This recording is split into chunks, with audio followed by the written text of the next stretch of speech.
The number of murders in Washington state has more than doubled since 2012. Violent crime, we know in Washington state, and the crime trends here have been going up at times when the rest of the country, they've been going down. So, data, spare me the data. When people don't feel safe, they don't feel safe, and they want to know what those in power are going to do about it. And the fact is, the system is failing victims of crime. The system is failing the law-abiding, and there are so many examples of it. And I can't help but, look, I'm going to put my tinfoil hat on. The government wants you to be beholden to it to feel safe. I firmly believe that they tear things down intentionally so that you have to go to the government to help be safe, keep your family safe, feel safe. They want you to be wholly dependent on the government. And so what they'll do is the crime crisis will get to such a low point. This is already happening. Where what are they going to do? You're so scared. You're so worried. You feel so unsafe. And the government comes and they say, well, give us some more money and we'll hire more police officers. Give us more money and we'll do this to make you feel safe. That's what they did with homelessness, right? They made homelessness so bad by instituting asinine policies that anyone with a brain knew would make it even worse. And then Governor Inslee comes out and says, oh, well, just $4 billion for housing. That's all we need to clean up our streets and help the homeless. No big deal, right? Drug crisis, same thing. They de facto legalized hard drugs at the urging of Attorney General Bob Ferguson. Drug crisis is so bad. Well, just give us some money. We just need some money for treatment beds. We need some money for transitional housing, and we'll get these drug addicts out of your business stoops and out of your neighborhoods, and from prowling in your cars and breaking into your homes. No big deal. So the same thing has happened with public safety. They have eroded. I believe it's intentional. I just have been red-pilled to think that at this point, because no sane person would look at everything they've done and have come to any other conclusion than that was intentional. And what do you see now? Bob Ferguson, he's on the campaign trail saying, I'm the public safety candidate. Ignore the fact that homicides have doubled since I became the state's chief law enforcer in 2012.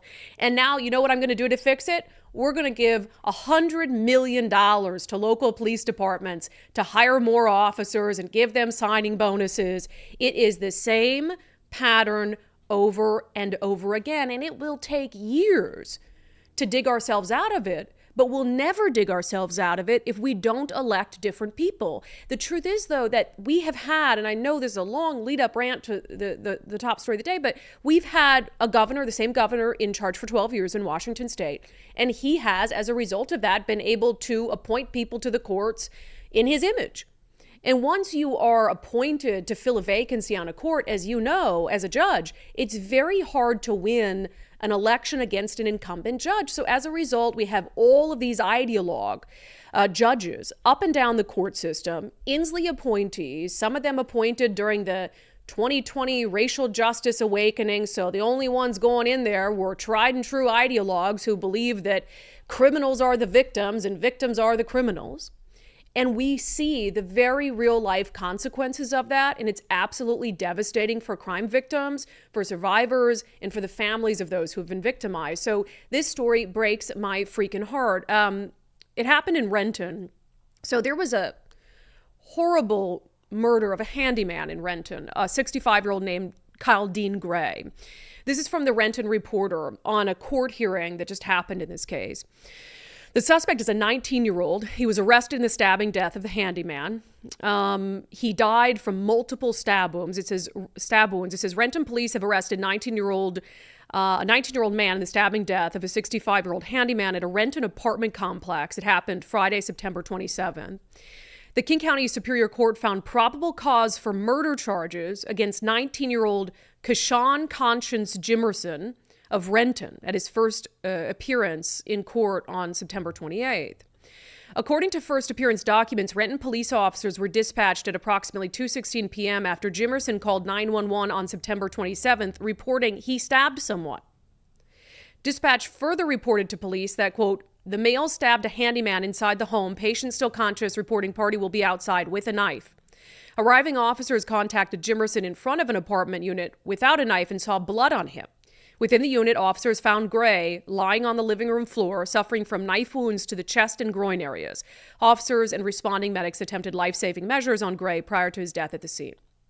So we're talking about a brutal stabbing death. 19-year-old suspect, 65-year-old handyman. Well, he has his first appearance in court, and I'll tell you from covering the courts for a long time, that was my primary job before I started covering politics. You're talking about a murder case, probably anywhere from $500,000 bail to no bail, a no bail hold. $500,000, $1 million, $2 million if it's murder in the first degree, multiple victims, or a no bail hold if there's some exigent circumstances where there is a very high likelihood that this person would get out and kill someone else. So I would say $500,000 sort of bottom level for a homicide suspect in terms of bail, because remember, you're looking at a couple things as a judge.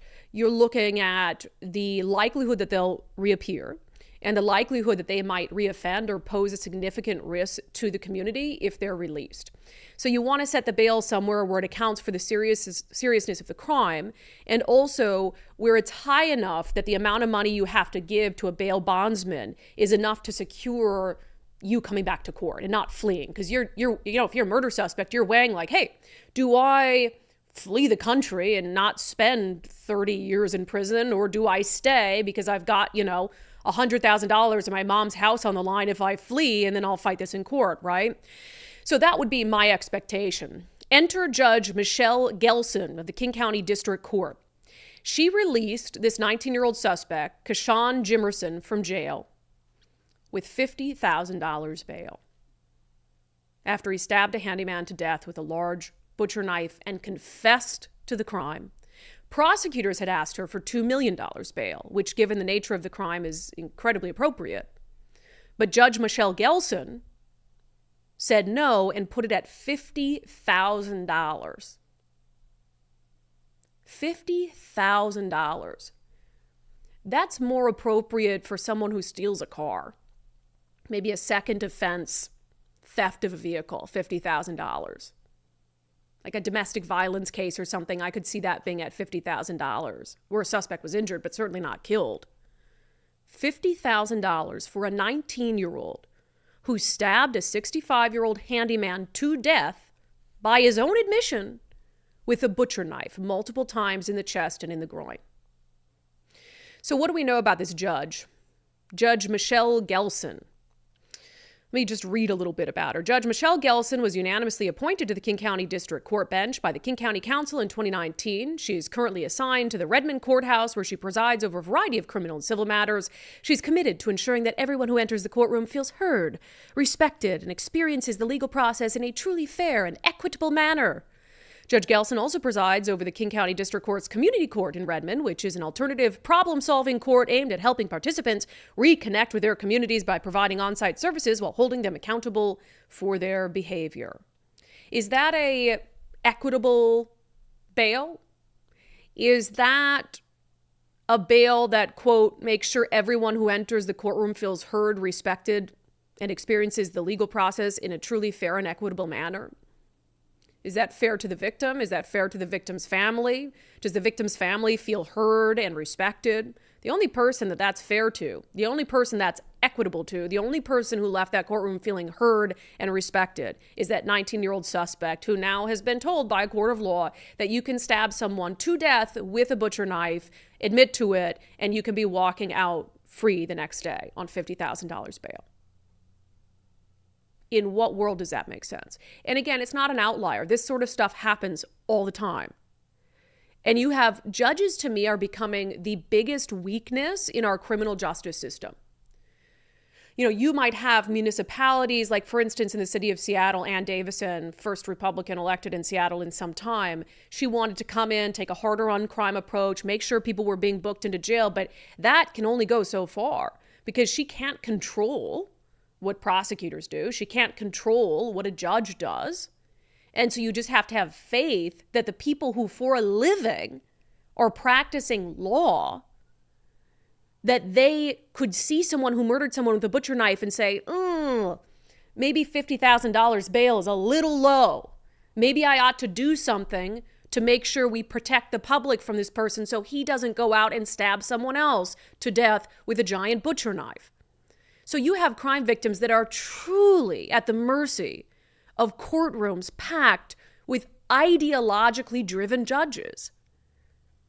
And then at the same time, I mean, God, even if you're Casey, if you're the person who hurt you or hurt someone you love, even gets arrested. So we've got all these breakdowns across the criminal justice system, lowest number of police officers per capita of any state in the nation, highly ideologically driven, far left in the major cities, city councils, county councils, prosecutors, state lawmakers, highly ideological governor, attorney general. All these people coddle criminals, push laws and policies that coddle criminals.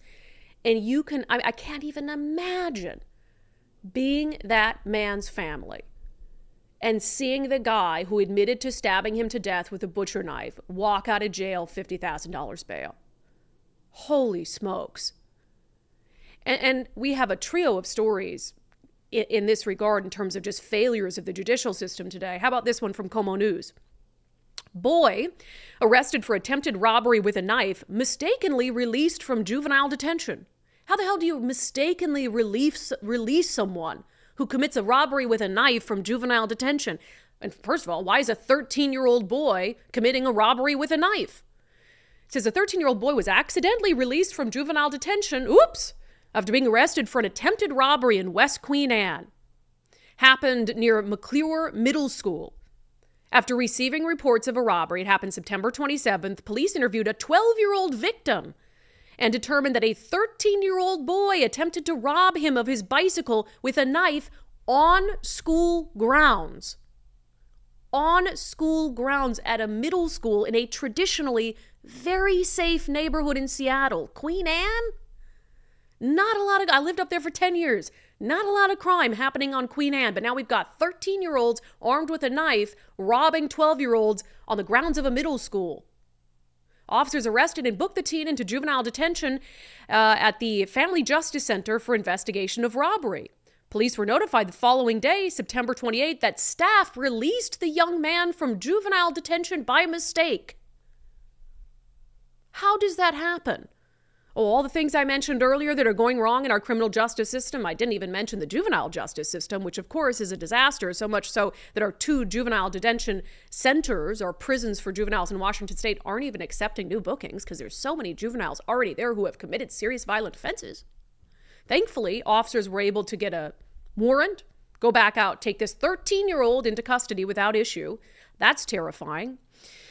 This third story breaks my heart. We were going to talk about it yesterday. We saved it for today. I can't say it's a particular surprise, but it's a follow-up in the Ruth Dalton case. The elderly dog walker yanked from her car, thrown into the road by an 8-time felon who frankly should have had 3 strikes and should have been serving the rest of his life in prison, but 1 strikeable offense was pled down, so it didn't count as a strikeable offense. So he was released into basically a halfway program in Seattle, pulled Ruth Dalton out of her car that was filled with dogs that she was walking and watching for other people, threw her in the street after he dragged her for a little bit with her own vehicle, hit her with her own vehicle, left her there to die, took her tiny dog Prince to a nearby park, stabbed it to death, and threw it in a garbage can. Well, guess what? He's unfit to stand trial. That is the ruling. It says, this is from, let's see here, Como, man charged in murder of 80-year-old Seattle dog walker deemed incompetent to stand trial. Social and health services workers performed a competency evaluation on Haynes in the King County Jail last week. The evaluation determined he needs treatment to restore his competency at the Western State Hospital in Pierce County. Judge Melinda Young ordered Haynes to undergo 90 days of treatment and then appear back in court December 5th for another determination of competency, that in the case of Jamad Haynes, who is the 8-time felon who killed Ruth Dalton. And look, this happens. So basically the process that you go through is they work for a certain period of time to restore your competency. So they're saying he's mentally unfit to understand or aid in his own defense. And look, we have a constitution for a reason. We have these protections for a reason. But then you get sent to Western State where they try to restore your competency. They're not going to restore his competency, not at Western State. I mean, our mental health system is in such a state of disarray. They're not doing anything for anyone at Western State. So here you have this guy, 8-time felon, never should have been released from prison to begin with. He committed a crime behind bars that should have been a 3rd strike. It was pled down to something that was a non-strikeable offense, as I said earlier, so then he gets out. So he shouldn't even have been in Seattle, a free man, to be able to victimize Ruth Dalton and her dog Prince, period. And now, it's like a free murder. He gets a free murder because he's so mentally unfit, because our mental health system is in such a state of disarray. Apparently, he didn't get the mental health treatment he needed while he was behind bars for much of the last 25 years. So it's like, oh, mentally ill, dangerous man who already killed someone? Yeah, cut him loose in Seattle. And then he gets a free murder of an 80-year-old woman. That's our criminal justice system. There is no one there to help you. That is the environment that policies and politicians have created in Washington state. And again, they're going to come to you and they're going to promise to fix it. They're going to promise to fix it if you just put them back in office, if you just give them more money, if you just let them increase taxes, they'll fix it, they promise. Just like they promised with the homeless crisis. Just like they promised with the drug crisis. Hell, just like they promised with the traffic congestion. You name it. You name an issue plaguing Washington state. It was created by the party in power, the exact politicians in power. They promised to fix it, if only more taxes, if only more money, and it's only gotten worse. And they're doing the same thing with the public safety crisis. Bob Ferguson spent 12 years as Attorney General sitting back and doing nothing while the crime crisis worsened on his watch, and now he comes out and he dubs himself the public safety candidate. He says it's his number one priority. All of a sudden, now that he's running for governor, and he's going to fix it, just needs $100 million to pay officers more to try to get people to want to be in the job, which they don't want to be in the job because they don't want to work for a man who spent the past 5 years politically prosecuting police officers for murder and trying to put them in prison.